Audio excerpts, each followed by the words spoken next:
Hello! So, we're going to talk a little bit about disability in the TV and movie industry. Forgive me, I'm using notes because I don't want to muck this up. So, I just watched Don't Worry, You Won't Go Far on Foot.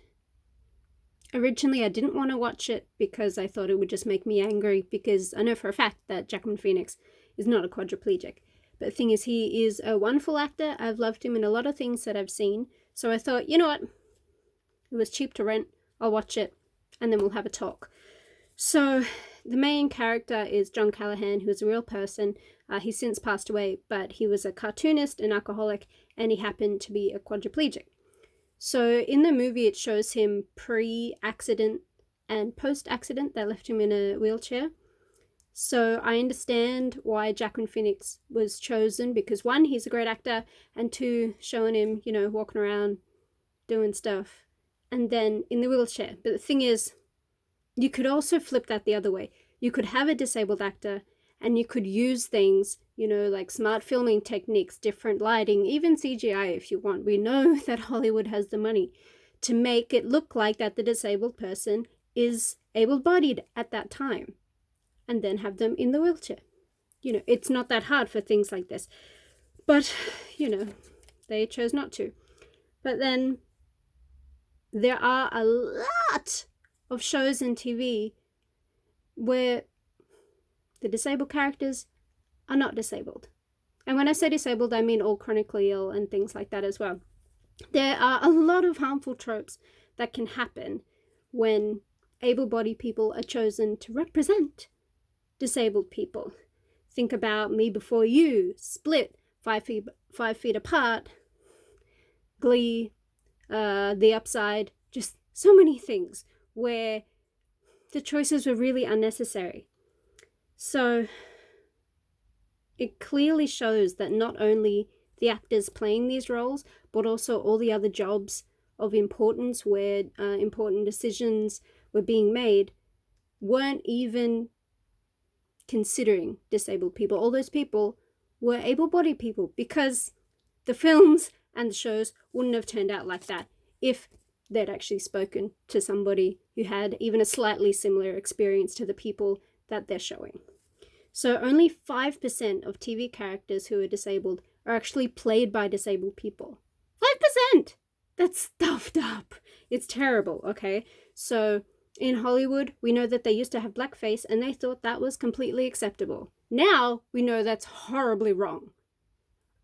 Same thing with whitewashing. They still do it sometimes. Think Scarlett Johansson's character, which was meant to be an Asian woman in Ghost in the Shell, but they're slowly catching on that it's not acceptable. So why is 95% of able-bodied people playing disabled people acceptable? Come on, not even 50%. I'm not going crazy. It's not going to happen overnight, but it's unacceptable. Oh, my dog's just jumped up here. Oh, don't touch the camera, bub. Hi, I know. We're talking. Yes. So, will things go too far if suddenly actors aren't allowed to play certain characters? No!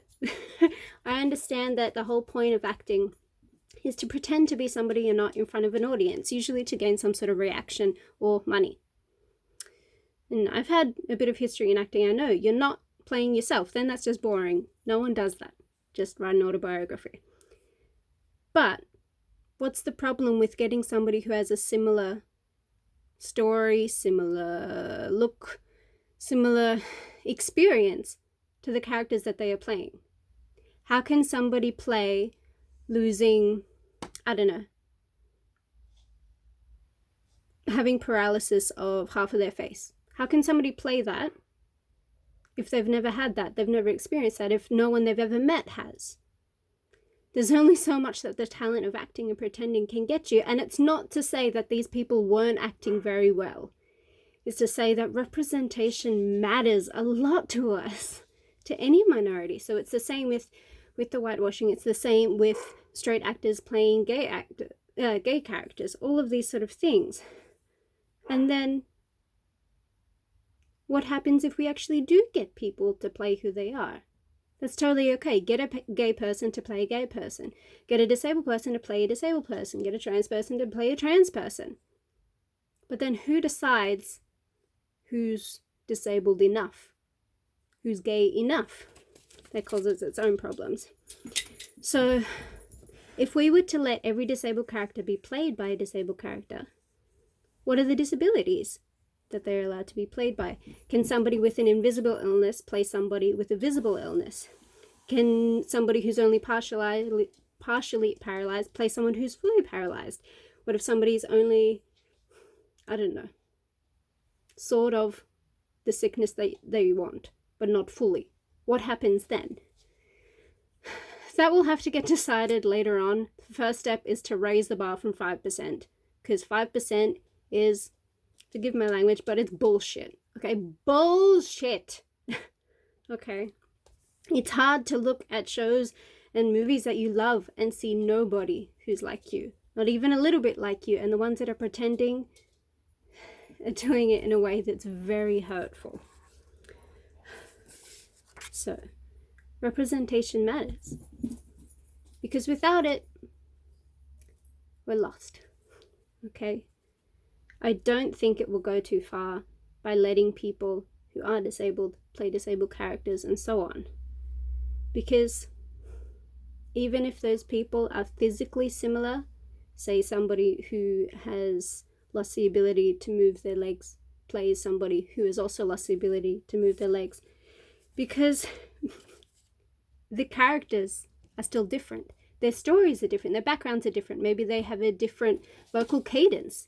Maybe they're from a slightly different town. You know, they still get to act. They still get to experiment within their craft and expand the knowledge and the talent that they have. They still get to act. But you're given the representation to the people who need it. And it's the same with getting somebody who is trans to play somebody who is trans, and so on. All minorities, whether it's people of color, LGBTIQA, whether it's disabilities, whole bunch of different things, constantly getting pushed down. And I feel like my own ignorance of certain things, I might be leaving some things out. I'm sure I am.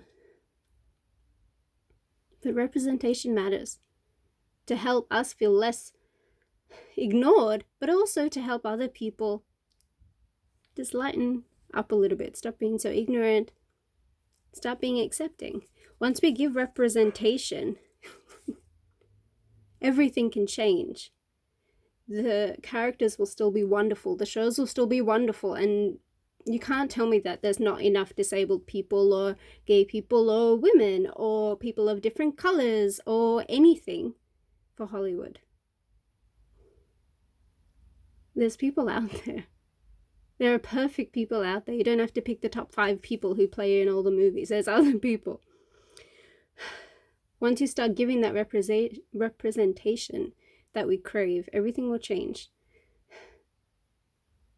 We crave understanding from people. We crave just being listened to, not spoken for. Acceptance and respect. And once you start to give that little bit of representation to those people, to us, the world's going to be a hell of a lot nicer. And maybe the films and the TV shows will too. Let me know what you think in the comments below. Thanks for watching.